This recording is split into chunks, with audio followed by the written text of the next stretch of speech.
একটা মূর্তি নিয়ে যাওয়া হচ্ছে, মূর্তিটা কোথায় থেকে উদ্ধার হয়েছে এবং কোথায় নিয়ে যাচ্ছেন আপনারা?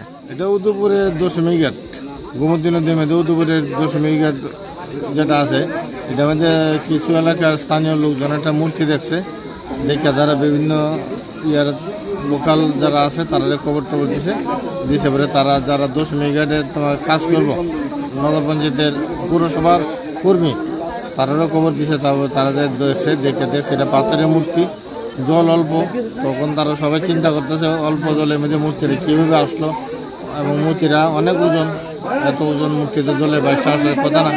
তখন তারা স্থানীয় লোকজনের খবর দিচ্ছে, আমরা থানাতে খবর দিছে, এখন আমরা আইছি, তারা রিকভারি করছে, কইরা কইছে স্যার এখন আপাতত নিয়ে থানাতে রাখেন।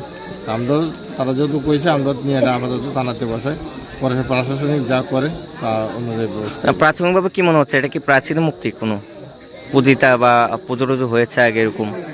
এমন কিছু বুঝছি না আমি, তবে মূর্তিটা যেহেতু এত ওজন কোথায় থেকে আসলো, কিভাবে আসলো, স্থানীয় লোকজন তো প্রত্যেকদিন এদিকে চলাফেরা করে, তারা তো এতদিন দেখছে না বা আজকে সকালেও দেখছে না, হঠাৎ করে এই আধা ঘন্টা আগে তারা দেখলো, দেখে তারা প্রশাসনের দ্বারস্থ হয়েছে, আমরা আইছি, তখন আমরা নিয়ে থানাতে রাখি।